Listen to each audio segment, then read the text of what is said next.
Namaste.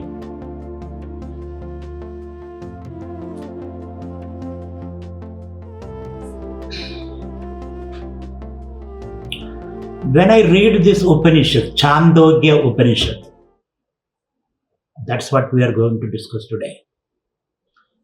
When I go through this Upanishad,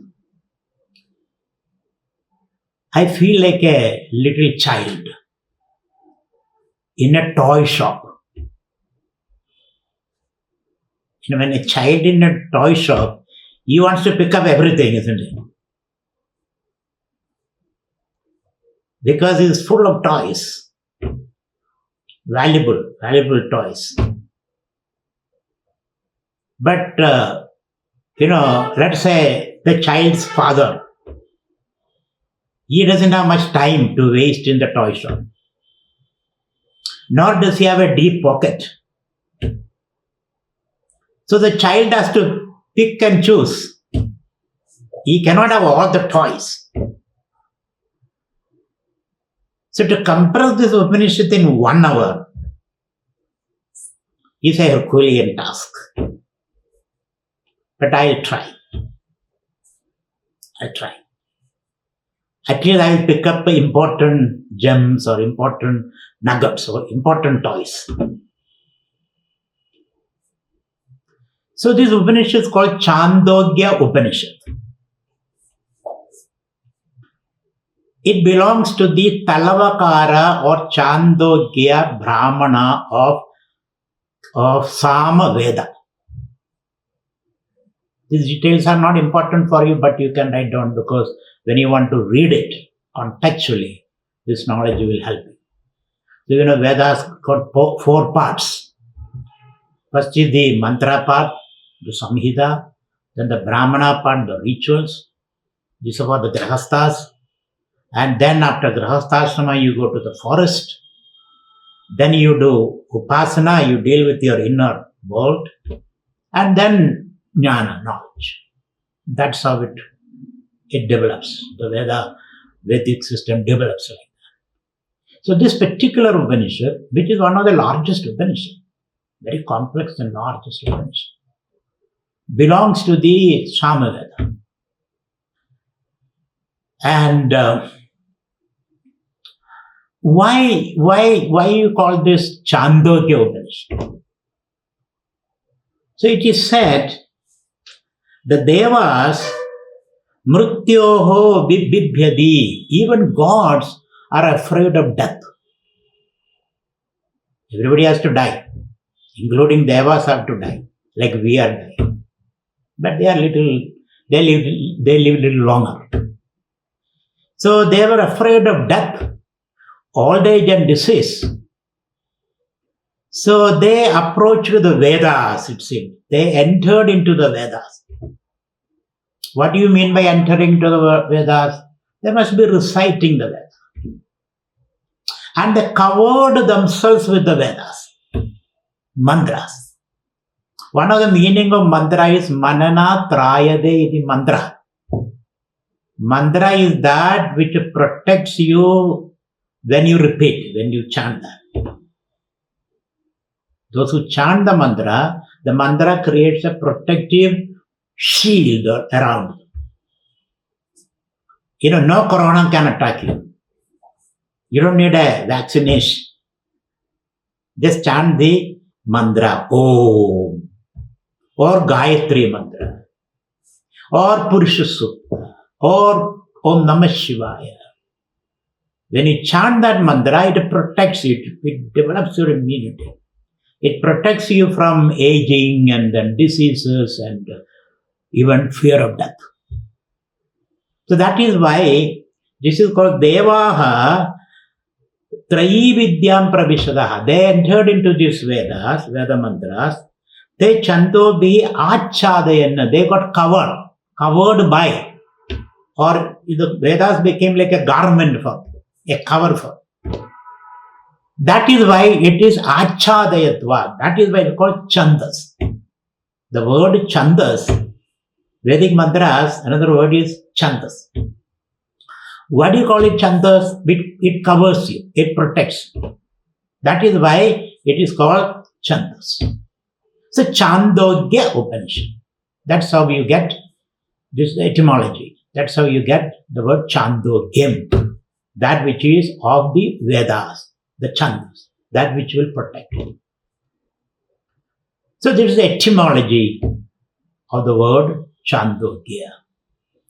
So what is the recommendation? We all should chant either Gayatri or Om, or do you pranayama? Pranayama itself is a Veda chanting. Because when you do pranayama, you are chanting Om. So that's it. And this Upanishad, I told you it's a very large Upanishad. There are 8 chapters in this Upanishad. 8 chapters. And the most important chapter is the 6th and the 7th chapter. So you can get this Upanishad from the Ramakrishna mission, then you can go through that. I am giving you the key to enter into this Upanishad. So there are 8 chapters. The most important chapters are the 6th and the 7th chapter. There are 3 important conversations in this Upanishad. These days they call it conversation in consciousness. Conscious conversation, let me put it. Or conversation in consciousness. Or conversation about the consciousness. Whichever way you want to put it. So there are 3 important conversations in this Upanishad. And the cornerstone of this Upanishad, or the most important conversation, is between Uddalaka and his son Shvetaketu. Uddalaka, the father, son Shvetaketu. Their conversation. So the Uddalaka teaches Shvetaketu. And if time permits, I'll be coming back to it in detail later. So for the time being, this is enough for you. So Uddalaka teaches Shvetaketu. And in the process, he reveals that Mahavakya called Tattvamasi. You are that. That is Tattvamasi. And also, his philosophical position also is revealed there. The philosophical position of Vedanta. What is the philosophical position of Vedanta? Vakarambhanam vikaro namadheyam. The whole world is only a word. We have already seen that. The whole world is only a word. A word means a vibration, a spanda. So the whole world is a spanda, is a vibration in consciousness, like the string theory. The modern days they talk about the string theory. String is a vibration, vibrating strings. So there are 2 ideas discussed in this conversation. One idea is that the whole world is a spanda, a word, and you have to go beyond that and hold the word within you and play with it. Vakarambanam vikaro namadheyam. The world is only a vikara. Vikara means a modification, a transformation in consciousness, a wave in consciousness. We have seen all this. It's being repeated. A wave in consciousness. Vikaram. So this modification becomes agaram, a form. These objects, all these objects, are nothing but a form, nothing but a modification, nothing but a wave in consciousness. The Vakarambadam vikaro namadheyam. It is something like the clay and the pot. The pot is only a form, a temporary form of clay, isn't it? Pot is not all the time in the clay. Sometimes it appears, then it disappears. Similarly, the world is like a pot, a bump in consciousness, let us say. And so, Vakarambanam vikaro namadeyam mrittigatyeva satyam. And the truth about all these pots is only the clay. Clay is permanent, pots are impermanent. So when you see the pot, you are seeing the clay also. You don't have to break the pot to see the clay. So similarly, To realize the consciousness, you don't have to run away from the world. Every object in the world is a manifestation, is an expression of consciousness. Sarvam Vishnumayam. Everything is Vishnu, they say. Everything is Shiva. Everything is me. All those ideas. So that is one of the most important conversations in this Upanishad. And finally, Udalaga, the father, tells Shvedagadu, Tattvamasi, you are that. That Mahavakya also comes in this Upanishad. This Tattvamasi Mahavakya is the foundation of Advaita Vedanta. Without that, you cannot build Advaita Vedanta. So, Tattvamasi Mahavakya, you are that. What does it mean briefly? Briefly, it means we all are seeking happiness. That happiness is our nature. Therefore, don't seek it, but express it and experience it. How does it sound? All of us are seeking happiness. But when you seek happiness, happiness recedes from you. Like when you seek the horizon, the more you move, the more it moves away from you. So similarly, and we have seen it before also. So therefore, if you are clear that your ultimate goal is happiness, happiness is not away from you, it is your nature. Therefore, have a shraddha in that and express your happiness, fake it so that you can make it. Express it. Then you experience that. Don't say first I will experience, then I will express. No. That is putting the horse behind the cart. You have to express it, deliberately express it, which is called sadhana. Sadhana is not sitting in some corner and doing something. Sadhana is every moment of your life expressing your innate happiness is called sadhana. So that is the Shvedaketu Uddalaga conversation. If time permits, I'll be coming back to it a little more. Otherwise, you can buy the book and read it. This is the 6th chapter. The whole 6th chapter is a conversation. I told you this Upanishad has got 8 chapters. The conversation between Uddalaga and Shvedagadu. Then the 7th chapter is a conversation between Narada and Sanat Kumar. Again, conversation. Upanishad is always conversation. Conversation means you can ask questions and answers. It's an enquiry. Enquiry together. Together, the Guru and Shishya inquires. That's what conversation is all about. So, Sanat Kumara and Narada. Narada is a famous character in the Purana, Indian Purana. Narada knows everything. He can travel. He has got a diplomatic passport. He can go anywhere. He can go to Vishnu Loka. Now he is in Vishnu Loka. Now he is in Shiva Loka. Now he is with the Ravana. Now he is with the Bali. He can be all over. He is friends with everybody. That is Narada. But that does not mean he doesn't have strong beliefs. He has strong beliefs.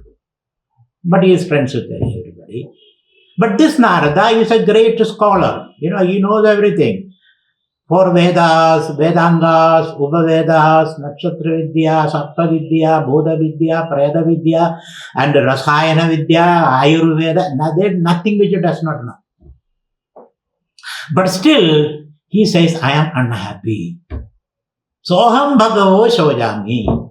Such a me, having mastered all sciences, knowledge in the world, is a master. He's a polyglot, or a polymath, whatever you want to say.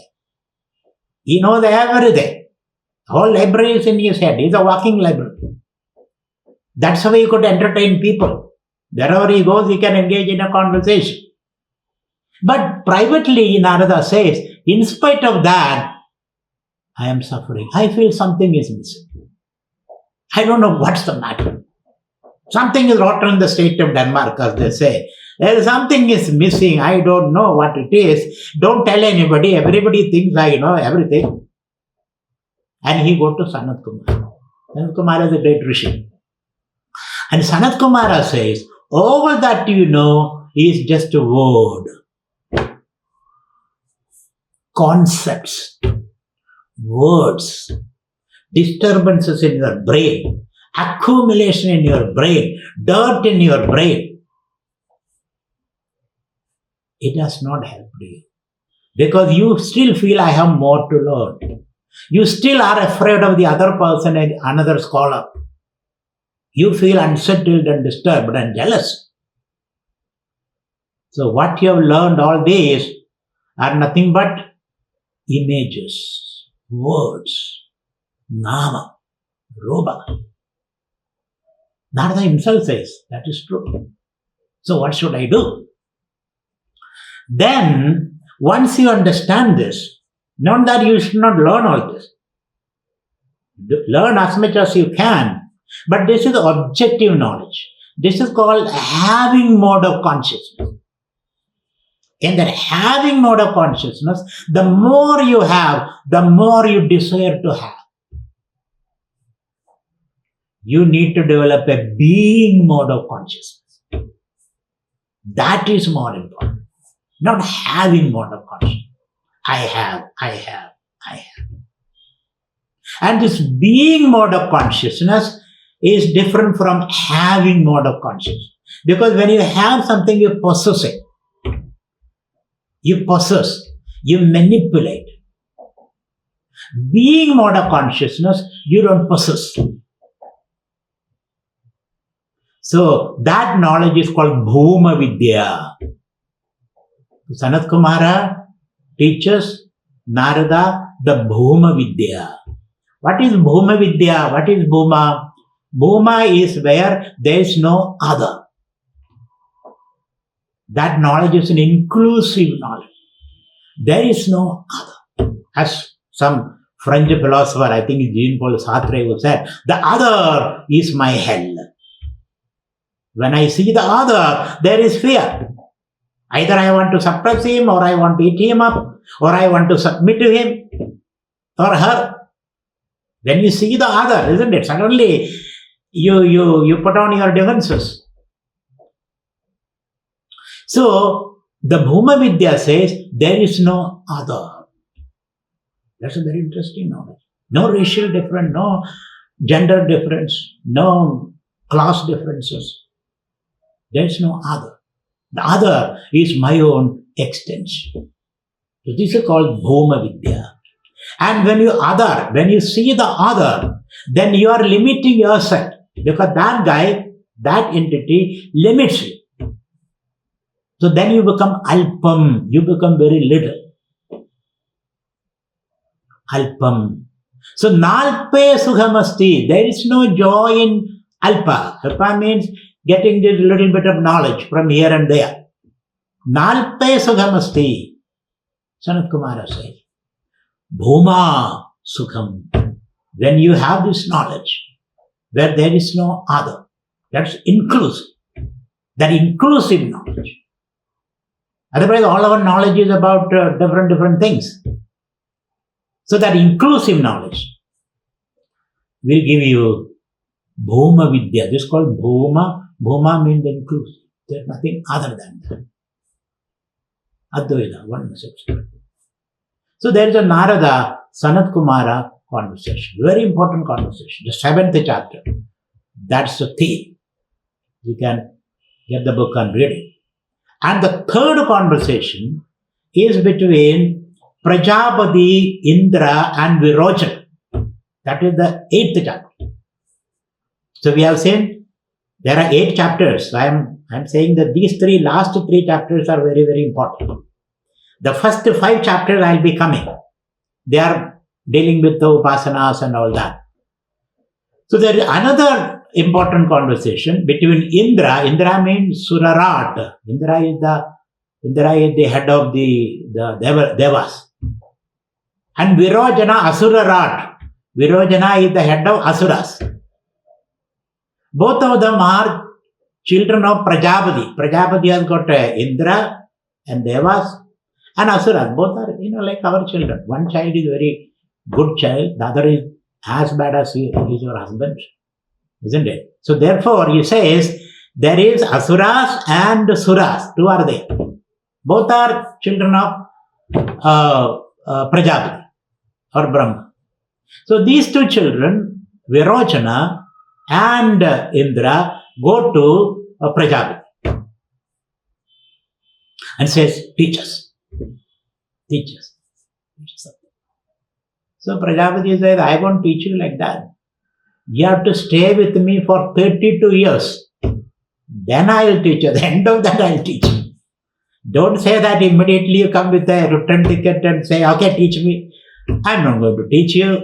You stay with me, I will observe you, you will observe me, and you will observe your own mind, you observe nature, and you have developed that capacity to observe and be silent.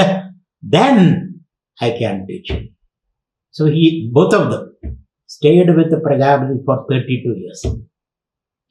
At the end of the 32 years, Prajapati said, both of them, you dress very well. Good clothes, ornaments, makeup, and then come to it. So both Indra and Prajapati did that. We all like it. Because when we dress up, when we make up, and we feel good, isn't it? Even if you feel very down and out, you have good makeup, good dress, good clothes, good ornaments, and eyelashes and all that. Then you feel, when you look into the mirror, you feel very good. So Indra and Prajapati did that, and Prajapati, Indra and Virojana did that, came to Prajapati. Prajapati held them a mirror against them. Look at this. How do you look now? Oh, we look very good. This is the ultimate truth. This is what you are. This is the Atman. This is the truth. This is the truth about you. So Virojana thought, this is wonderful. I am my body and I will eat well. I will do makeup. I will enjoy. I will go to Las Vegas. And those kind of philosophy. Virojana said, wonderful. You confirmed my understanding. Thank you. So Virojana leaves. Indra also goes. Indra also goes, maybe this is what I am. I must look good. I must dress well. I must have makeup. And then I feel great. That is all the end of life, isn't it? Some of the people, they spend the whole life like that. All the time making up and then look into the mirror every half an hour. They do that. They change their clothes, their ornaments, and then all that. And you do feel good. I don't say you don't feel good. And this is your self. And Virojana and Indra goes. But Indra half the way got a doubt. How can we be my body? My body become old. It can become sick. When I remove the makeup or when the makeup runs, then I feel very bad. I don't want to show my face to anybody. So this is only just a cover. Inside it is a rotten meat. So therefore, Indra got a doubt. He comes back to Prajapati. I think you did not tell me the whole truth. You told me half the truth, not the whole truth. Please tell us. Prajapati said, stay with me another 32 years. My God, stay with me for another 32 years, then I can teach you. Indra said, okay, I'll stay another 32 years. At the end of the 32 years, Indra said, you are right. You are not the body. Body can become old and decrepit. Body is not you. But have you ever thought about your dream? In dream, you are generally happy. The dream, you have got a different body. When we dream, generally we dream good things, isn't it? I mean, sometimes you have bad dreams also. So the dream self is your real self, Prajapati. Indra thought that is true. In the dream self, I become a better person. I sometimes become the President of the United States. Sometimes I get an award and a reward. And whenever I am in trouble, I go to dream and create my own world. Maybe that is me. This is just a shadow me. So Indra thought maybe this is the truth. And he left. Half the way thought, how can dream person be me? Because dream also I suffer sometimes. There are bad dreams also. There are miserable dreams also. Therefore, dream person cannot be me. He comes back again. Indra, Prajapati, why are you back again? I thought you were satisfied and you left. Why are you back again? No, dream person cannot be me. I must be something else. So Prajapati says, okay, stay with me for another 32 years. Now how many? 32 plus 32 plus 32, 96 years. At the end of 96 years, Prajapati told him, when you go to deep sleep, where you don't experience the world, where you don't have any dream, where you don't have to see anybody, where you have no problem, that sleeper, so be thee. That is your real nature. Indra said, this seems to be right. Somewhere deep down is my real nature. And then he was happy. He went back. Half the way, he suddenly thought, how can that be me? Because in deep sleep, I don't know anything. I am a stupid person. I don't know anything. I am completely ignorant. I don't know the world. I don't know myself, who I am. So that cannot be me. Indra comes back again. You see, when you are a seeker of truth, you never get tired. You never get tired. It's only when you are a seeker of something else, you want to get it very fast. You're a seeker of truth. You never get tired. You are ready to walk miles and miles and miles and climb the mountains and swim oceans like that Iron Man, Isn't it? The Iron Man you cannot stop it. So that is the tenacity and perseverance of a seeker. Indra comes back again. He said, I don't think that sleeper, that Sobidi, when I am in deep sleep, that is me. I must do something else. Then Prajapati says, okay, now you live for another 5 years with me. Now how many years now? 96 plus 5? 101 years Indra has to stay with Prajapati. And finally, Prajapati said, Martyam Shariram, all these bodies, your waking body, dream body, sleep body, this whole complex is Martyam. Martya means just a shadow. It is mortal. It comes and goes. And deep down, these 3 bodies is Amrudasya Asharirasya Adhishtanam. There is something Amrudam, immortal, and which is no body. It is disembodied state. That's no body. That's no form. It is a formless, boundaryless foundation of all this.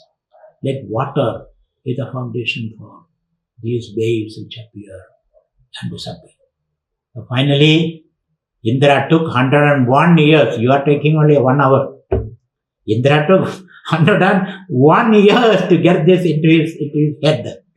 That finally he knows that I am something beyond the dream, waking, sleep. We have already seen it in the Chandogya Upanishad.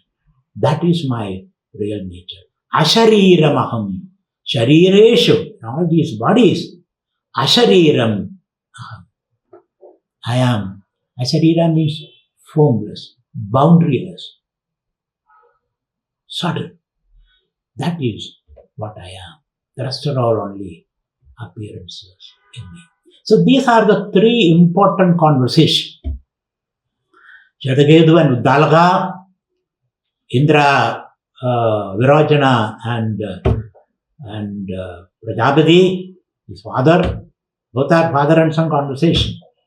And then other conversation is Narada and Sanat Kumara. Now there are a few more conversations in this Upanishad. This Upanishad is full of conversation. That is the beauty of this Upanishad. Another conversation in the Upanishad is Satyagama, Jabala, and Haridruma. Haridruma is the teacher. Satyagama, Jabala is the student. Satyagama Jabala is a son of Jabala. Jabala is the woman, widow, she has not even married. We cannot call her widow. And this Japala used to work in many homes as a housemaid. And then she conceived. Some of the grahasthas, fell in love with her and she conceived. So she does not know whose child is this Satyagama. She does not know that. So Satyagama wanted to go to the Gurukula and study. So when you go to Gurukula, Guru will ask you who is your father, who is your mother. Because you want to know your background. So he goes to Gurukula and Guru asked him, Satyagama, who is your father? Satyagama said, I have never seen my father, I will go and ask my mother. So he comes to his mother and asks, Mother, who is my father? Mother says, my dear baby, I don't know who is your father. I worked in many homes. Then I conceived you. I don't know who is your father. So Satyagama, you just tell you are Satyagama Jabala. You say, my mother's name is Jabala and I am Satyagama. This boy, innocent boy, comes to the Guru, says, my mother says, I am a bastard. I don't know who is my father. That is my mother says. Guru was very happy. Guru said, you told the truth. Since you told the truth, you are ready for search for the ultimate truth. Stay with me, son. Stay with me. So the Guru also again told him, I will not teach you immediately. These Gurus always keep something up their sleeves. They don't tell you everything. So Guru told Satyagama, so his name is Satyagama and he is a truthful person also. So he told Satyagama, I have some 10 cows and they are all old cows. Take these cows to the forest and look after them and make the 1,000 cows and come back. Big task, isn't it? Take these cows, go to the forest, make them 1,000 cows and come back. Satyagama said, yes, I am ready to do that. He took these cows and in 1 year they became 1,000 cows. Then he is coming back. So one of the cow told Satyagama, no, now we are 1,000, let us go back home and Satyagama is driving these cows back home. On the way, one of the cows, the bull, the Vrishaba, the head of this herd, told Satyagama, I want to teach you something. See, when you are a truth seeker, the whole universe becomes a university, I told you. You can learn from everybody. Every experience becomes a learning experience when you are a truth seeker. So the bull told him, I will teach you something. I will teach you about Brahman. I will teach you what is the truth. So, but I will teach you only one feet of Brahman, one part of Brahman, not the whole thing. What is the one part of Brahman? This bull taught him, one part of truth is east, west, south, north. That's it. Look to the east, look to the north, look to the south, look to the west. Meaning a 360 degree perspective of things. The west and east meets, isn't it? West, east, and become we. West, east, together become we, isn't it? So, look all four sides. Then you will get a larger view of things. So, east, west, south, and north is the one feet of Brahman, one part of Brahman. Then, as he was coming back, on the way, agony, the fire, those days every day they used to fire worship. So wherever where we stayed, he worships the fire. The fire taught him, agony. Fire also said, there are 4 parts. What are the 4 parts? The earth, heaven, in between earth and the sun. There's another part of Brahman. 4 parts of Brahman. These are called the kalas of Brahman. So, and then again he was moving back to home, and then he saw a hamsa. Hamsa means a swan. The swan taught him. The swan. And what was the swan teaching? The moon, another 4 part of Brahman. The moon, the wind, air, fire, and vidyut, lightning. Another part of Brahman.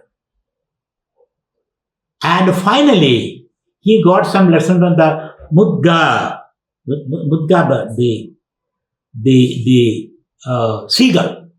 The seagull teaches him. The seagull teaches him the last part of Brahman is prana, chakshu, shrotram, and mana. So this 16-part Brahman is called Saguna Brahman.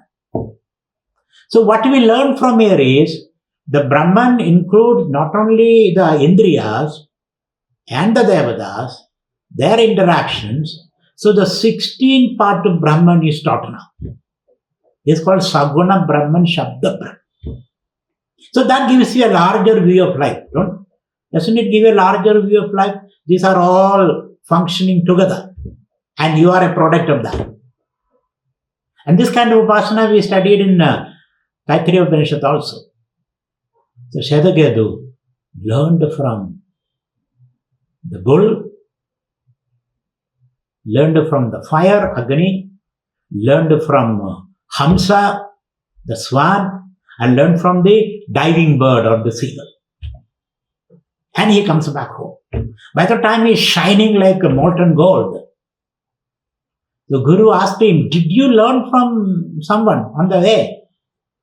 Chandogya said, Satyagama said, yes, I learned. What did you learn? And he said, oh. And his teacher was very happy. This is what I meant. Learn from every experience. Learn from everyone. But finally, I can put all these things together because there is one saying, Acharya deva vidha, Acharya deva vidya vidida sadishtam bhavati. You have to learn from your real Guru. The rest are all teaching you. But finally, your Guru has to put his seal on that. Otherwise, that knowledge is not complete. You need that blessing from your Guru. So, I am your Guru. Haridruma said, I am your Guru. I am happy you learned from all this. Now, let us put all this together. I am going to put my seal on that. And you have learned Saguna Brahma. And the Brahman's real nature is Kam Brahma, he said. Brahman's real nature is Kam. Kam means bliss. And Kam means without boundary. It is unbounded bliss. He gave him the last teaching. He put his seal on that. Now he said, now you are free to go and teach. So this conversation is very interesting in this Upanishad. So Satyagama, Jabala and Haridruma. Another conversation is between Janashruti and Raikwa.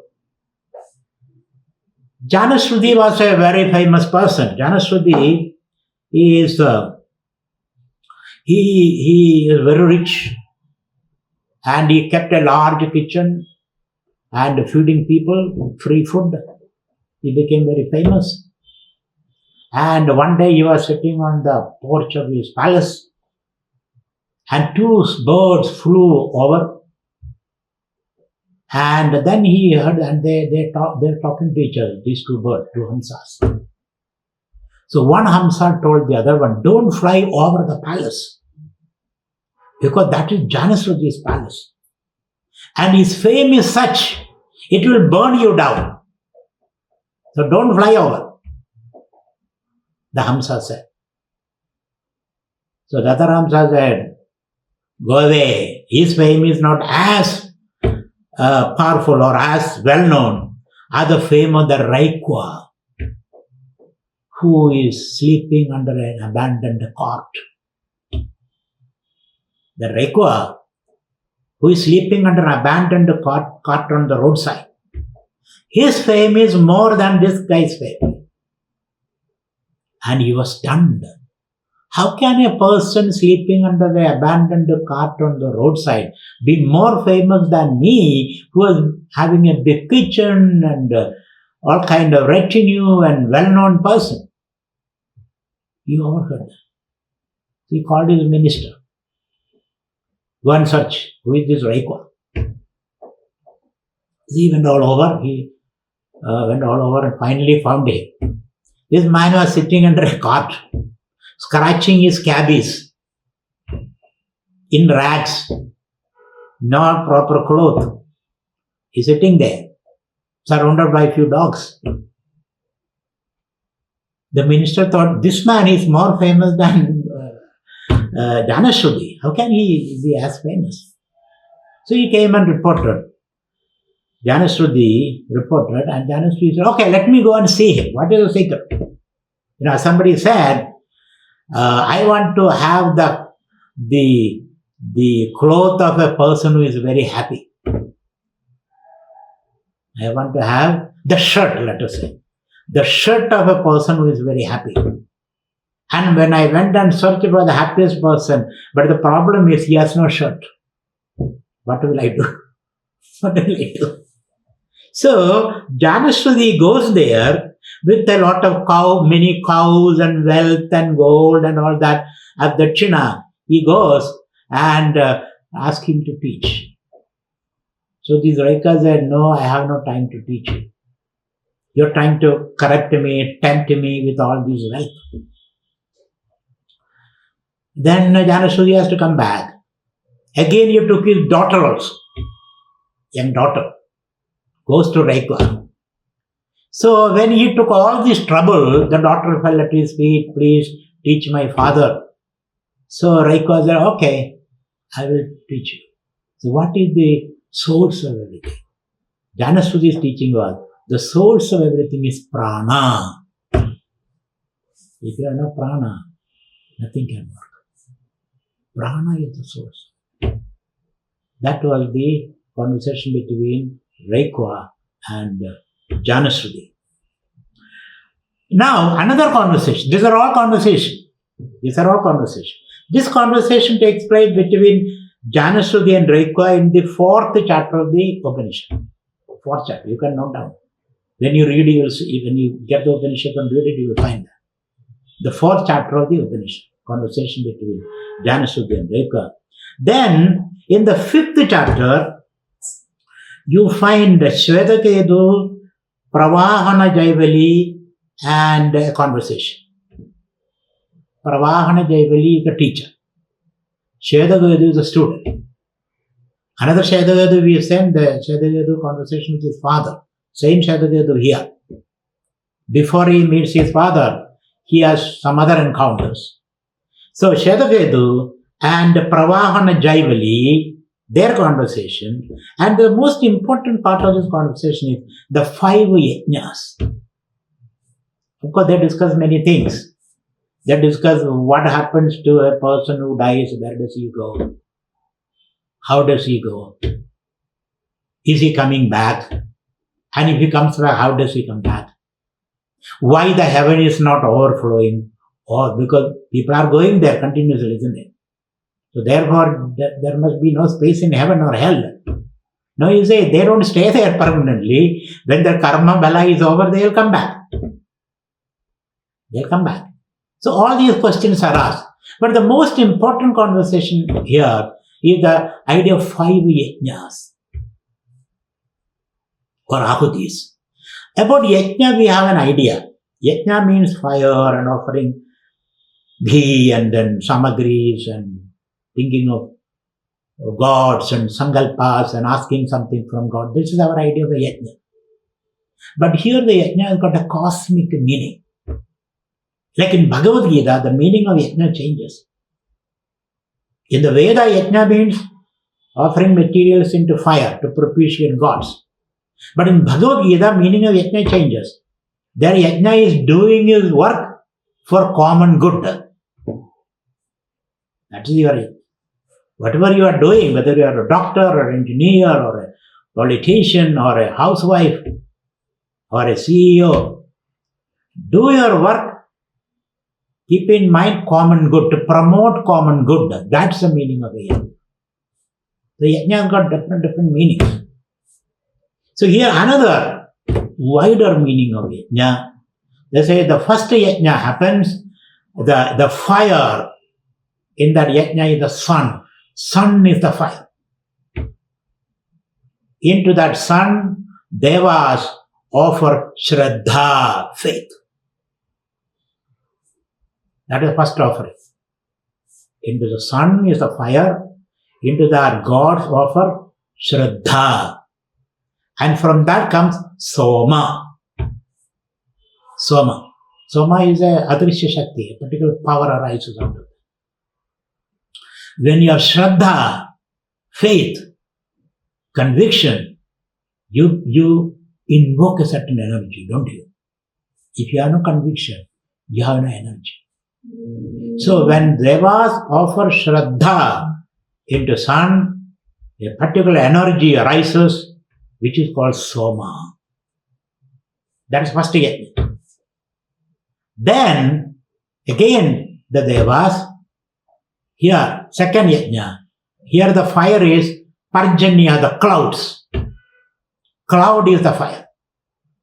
How can cloud be fire? That's a metaphor. Cloud is the fire. Into that fire, devas offer this soma.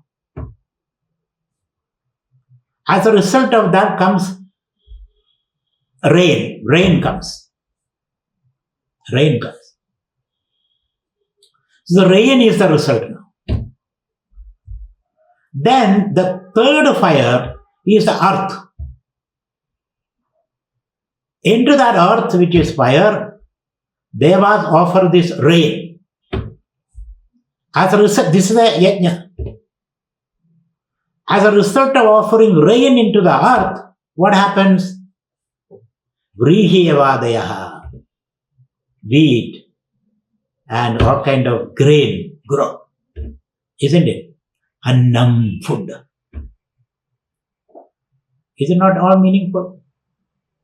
Then this anna is offered into the purusha. Purusha means the male. The male eats the anna. That is another yajna. So when you eat food, that is a yajna. That is very interesting, isn't it? Where are you offering the food? Into the Jadaragni. Then, as a result of that offering, comes sperm, rajas.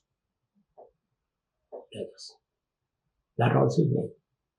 Now, this rajas is offered into the Yoshida. Yoshida means the young woman. That is another yajna. The sexual conquerors is a yajna. And from that arise the Bruna, the child. So look at the process. He started from heaven, the sun, and finally the child. 5 layers of yajna. And then this child, he lives so many years, and then he is again offered into the fire. In India, it is offered into the fire, isn't it? Cremation happens. And the cycle continues. This is the idea of yajna discussed between Shadaketu and Pravahana Jaivali. Your idea of yajna completely changes. Instead of doing this yajna, and even when you do this yajna, have this understanding. So, how does it expand our consciousness? When you reflect upon this, the chain connections between all this, our consciousness expands. We find a meaning where we never found any meaning. Everything is meaningful. Everything is connected. Everything is interdependent. So that is another conversation. Now, Uddalaga Ashwabadi conversation. In that conversation, they discuss Vaishwanara Vidya. Vaishwanara means the cosmic person. the cosmic person. You are a cosmic person. When you say pranaya soha, banaya saho, udanaya soha, when you eat food, don't you say that? Abanaya soha, udanaya soha, samanaya soha, when you eat food. Actually, you are feeding the whole universe.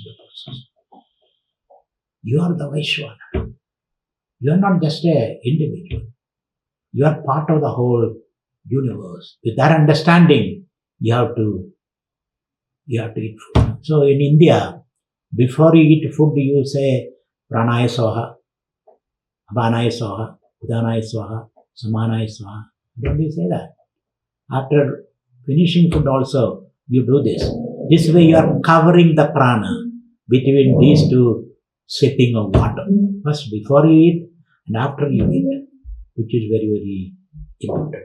So that kind of a conversation, the Vaishwanara Vidya, is discussed there. Interesting, isn't it? I hope you are enjoying all this. Now finally you find here is a Mahidasa. In Untitled Upanishad we find a Mahidasa, a potter. The potter is brought here. This Mahidasa, he lives 116 years. 116 years. And he considers the 116 years as one day. And in the Indian tradition, you have three sandhyas. Sandhya Vandanam, isn't it? Morning Sandhya, midday Sandhya, and Sayam Sandhya. So Prada Sandhya, Madhyam Dena Sandhya, and Sayam Sandhya. Prada Sandhya means early in the morning, 6 o'clock, you have to do a puja or a havan. Then midday, 12 o'clock, you have to do a havan. And evening, 6 o'clock, you have to do a havan. Then you eat and go to sleep. So this Mahidasa, he considered his whole life as a one day. The first 24 years is the Pradasam. 24 years. And those 24 years, he worships Marut. Or you can say Prana. He meditates upon Prana the first 24 years. 24 years. Prana, chanting Gayatri. Gayatri has got 24 syllables. So he chanted Gayatri, 24 syllables, and 24 years he lived like that. I mean, he does all other things also. He's a potter, he makes pot. But early in the morning, this is what he does. Then he gets into his job. So 24 years he lived like that. So if you live 24 years with Gayatri, then it makes you a spiritually elevated person. Then after that, Grahasthashram. That is 44 years. In 44 years, he chanted another mantra, which is the meter is different. Gayatri, it is 24 syllables. Here it is 44 syllables. Trushtub meter. In Bhagavad Gita also you have Trushtub meter. Karpanya dosho bahadasya bhavaha prichami tvam dharma sammura chedaha yachrayasya nischidam bruhidan me chishyasteham shadimantam prabannam. There are 44 syllables in this. So he chanted a Veda mantra which has got 44 syllables during these 44 years. Then the last segment, Sayam Kalam, last segment is 48 years. In those 48 years, he chanted a Vedic mantra which has got 48 syllables. Jagadi meter. These are all for your homework. The first 24 years, Gayatri, then Veda mantra with 44 syllables, then the last 48 years Veda mantra with 48 syllables, then you can live for 160 years if you want. If you don't want, up to you. So you can live for 116 years according to Mahidasa, this potter. Now, we come to the 8th chapter. The 8th chapter begins with an Upasana called Brahmapura, Hrudaya Pundariga, Daharagasa, Andastha Purusha Dhyanam. This is a long word. He says, a meditation. After hearing all this, the Rishi is giving you a meditation technique. What is meditation technique? Brahmapura. Brahmapura means the body. The body is the citadel of Brahman. Brahmapura. In that Brahmapura, Hrudaya Pundarigam, the heart. Like a lotus. Lotus of the heart. In that Hrudaya Pundarigam, Daharagasham, there is a small space. Have you ever noticed that space? In that space, your ego, I thought arises. I have already discussed it before. It requires a very keen mind to see this, to feel. So Brahmapura and Hridaya Pundariga, there is Daharagasham. In that Daharagasha, Andastha Purusha.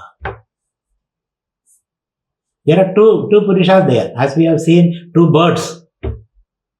One bird is going up and down, other bird is watching.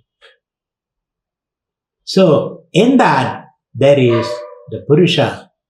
Turn your attention to that Purusha. That Akasha, in which the Purusha is there, is similar to this Akasha which you see outside. There is no difference between these two Akashas. Antaragasa, small Akasha, and the wider Akasha. In the wider Akasha, you see sun. In the Antarakasha is yourself. Both are the same, he said. Both are the same. That is the meaning of Gayatri. What is the meaning of Gayatri? Bhurbhuvasvaha, Savidur Varenyam, Bhargo Devasya Dhimahi, Diyo Yona Prajodayad. I meditate upon that light which expresses through the sun as well as which expresses through me. I meditate on that. So, the Brahmapure, Hrudaya Pundarige, Daharagase, Andastha Purusha. Once you discover that Purusha, you will understand that space contains all spaces. That meditation also is given. So these are some of the interesting things discussed in the Upanishad. The Upanishad also questions you. Acharya Deva Vidya Vidida. You have to finally get the seal from the Acharya, your Guru. Then our knowledge is perfect. Acharyavan Purusho Veda. Only one who has the blessing of a teacher, Guru, will have the full experience of the spiritual knowledge. Now let me go back to the Shvetaketu. Shvetaketu, his father asked him, go and learn, study. 12 years he goes, studies and come back. When he comes back, it's very interesting. Shvetaketu, after 12 years of study, comes back. I'll take another 5 minutes. When he comes back, Mahamana, Anuchyamanaha, Stabdaha. He came back very arrogant because he had got all this knowledge, all the books, all the words. So it brought at his head. Vidya Dadadi Vinayam. Instead of knowledge making you humble, he became so arrogant and when he left the home, he touched his father's feet. When he came home, put boot suit, and then he put up his leg on the table and asked, "Hi, Dad." Dad thought, this is not the way. This is not what I sent him for. What happened to this boy? So arrogant. So he should sit down. Put down your leg. Sit down. Remove your shoes a little bit. And your glasses also. Sit down. Sit down. And then, let me ask you a question. You studied for 12 years. Did you learn about that? Very, very interestingly, he asked, Tam adesham aprachya. Did you ask for this knowledge? What is that knowledge?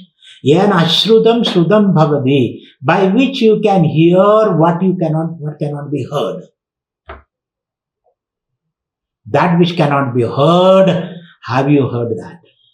That which cannot be seen, have you seen that? That which cannot be thought of, have you thought of that? This made Chandogya really flabbergasted. What is this? This man, that talking, has he gone crazy or what? After 12 years of staying away, coming back home, and he's trying to talk in this kind of riddles. What is that? Which cannot be heard or seen or thought of or touched. What is that? He said, no, I don't know. Then sit down. Then you know nothing. All this is only a burden. Gardabaha bharasya vahakaha, like a donkey carrying the load. There's no point. Seeing dangling the carrot in front, the donkey is carrying the load. All this knowledge is waste. So, that is where the Udalaka tells Chandogya, you have to see Vakaram Banam Vikarana. These are all words and words and words. What you are studying. It has only added on to your load. Unload all this. Unload all this. And see the truth behind all this. And he gives his example of clay and the pot. And clay is the truth. Pots is something appearing and disappearing. So similarly, your thoughts, your ideas, the world outside, everything put together is nothing but a vibration in consciousness. So go to that consciousness. And that is called sattva. Everything comes from that. So here is a little argument between whether it is sattva or asattva. Existence or non-existent. So Buddha says it cannot be non-existent. From non-existence only non-existence can come. So this is pure existence. Then from that, three things appeared, he says. Vayanaichanam. A self-generated three things. That three things, Teja, Aba and Anna. In this Upanishad, they don't give you all the 5 elements, only 3 elements. Teja means fire, water, and Anna, earth. Gases, liquid, and solid. They don't talk about Akasha, Vayu, because they are very subtle. These 3 things are said. And Trivit Karanam, and their permutation combination is the whole world. So you have Panchi Karanam, 5 elements and their permutation combinations, and Trivit Karanam, the 3 fundamental elements, and their permutation and combinations is talked about here. And also this Upanishad says, when to survive, we eat solid food, isn't it? Solid food. We breathe air, oxygen, and we also drink water. So basically, they are the 3 things that sustain the universe. So this Upanishad says, Annamashidam, the food that you eat, we all eat food. When you eat, so what happened? One part of the food become flesh. Flesh means the body is made up of flesh, isn't it? Flesh, mamsa. That another part of the subtlest part become manaha, mind. So when you eat, you have to be very careful. Because what you eat, the subtle part become the mind. And another part become flesh. And the third part become feces, which you excrete. Food that you eat. So eating food is very, very important. Somewhere else the Upanishad says, Ahara Shuddhi is very, very important. Ahara Shuddhi, Sattva Shuddhi, Manas Shuddhi, and all those things they're talking about. So food is very important. Don't contempt food. We have already seen that. You have to approach food very respectfully. Annam brahmede vijana. So food, when you eat, that full solid food is divided into these 3. One part become mind, another part will become flesh, third part will become feces, which is created. And the water that you drink, one part will become urine and you excrete. Another part will become blood, the water that you drink. So you have to drink water. And third part will become breath. So urine, blood and breath, urine you excrete. Then fire. You eat a fire also. What is fire? Like ghee, milk. These are called fire because there's a lot of protein in them. So that what you eat, the fire, one part to become bone, your bones. Another part to become marrow. Third part to become speech.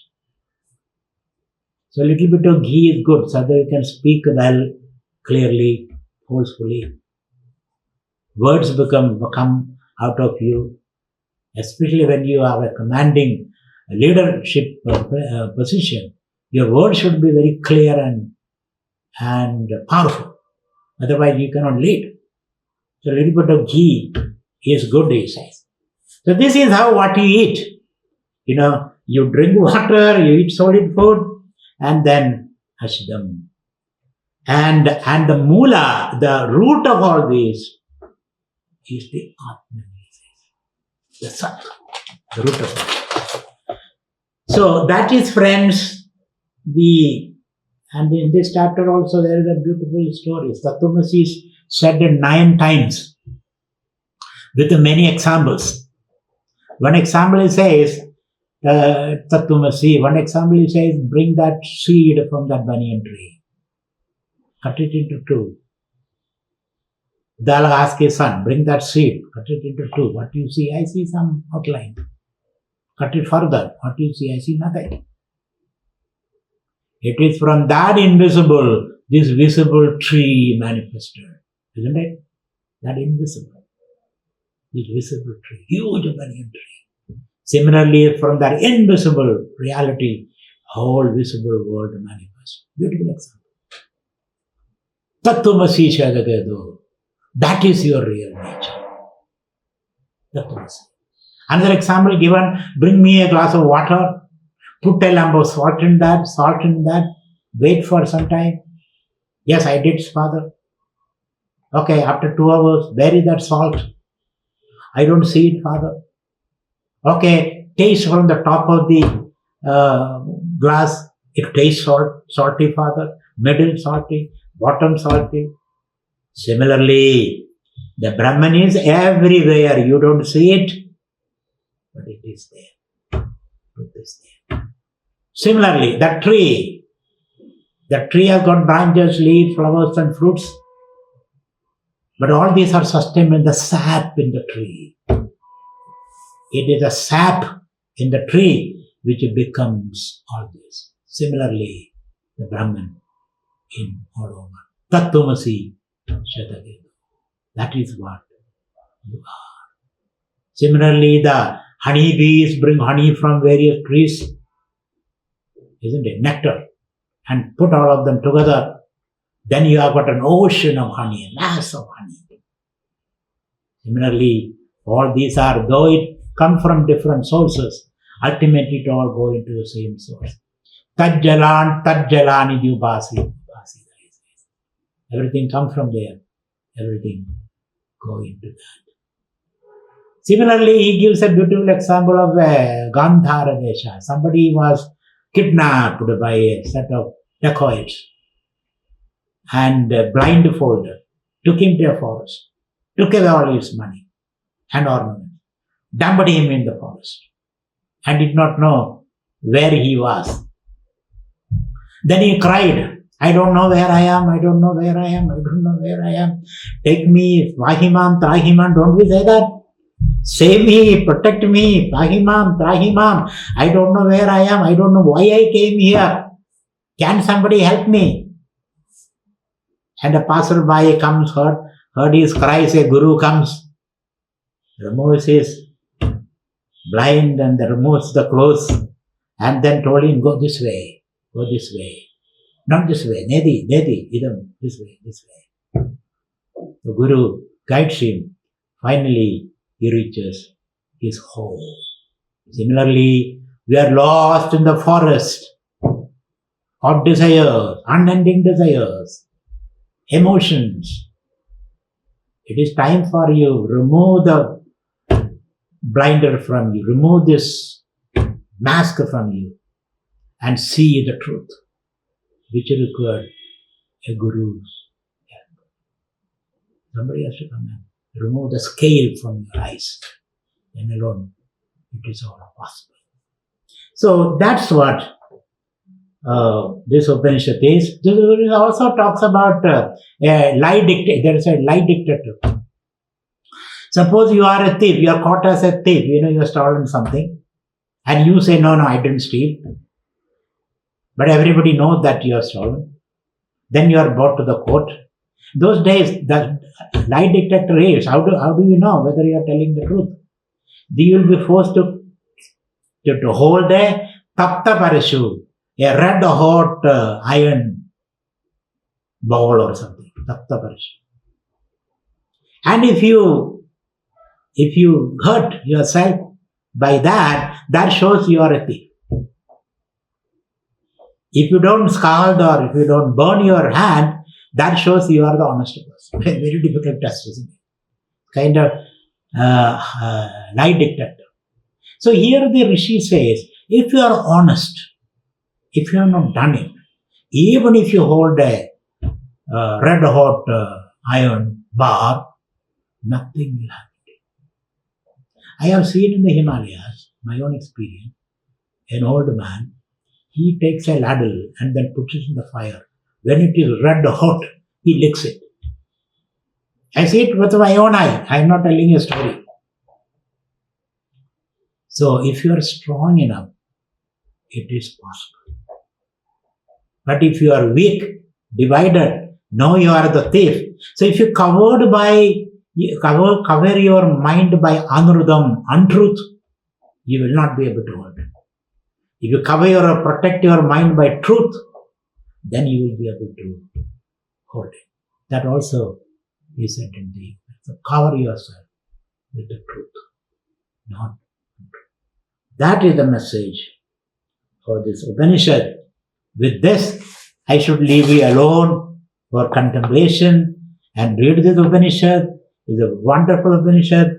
I feel like a child in a toy shop, I tell you. And you also will have the same feeling when you go through this Upanishad. Nuggets here and there, gems and jewels all over. You don't know what to pick, where to put. And that's the beauty and this fabulous Upanishad. One of the very important Upanishad, very old Upanishad. It is in the prose order, not in poetry. Not metrical form, but prose form. One of the oldest Upanishads. Worth reading. Shankaracharya has fallen in love with this Upanishad.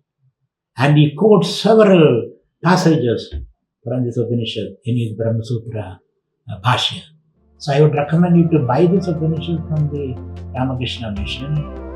Go through it. I have given you the key. And you will be able to. There are certain hard areas in this Upanishad, linguistically, the words are very tough. You can just speak over that. Otherwise, this Upanishad is very friendly Upanishad. Please read that. And any doubt, you can write to me. I'll be happy to answer those doubts. And the next Upanishad, Brahada Aranyaka Upanishad. Brahada Aranya means the forest of enlightenment. The next time I'll take you to the forest of enlightenment and see the wonders. What are the wonders there? See you next week, Saturday. Thank you.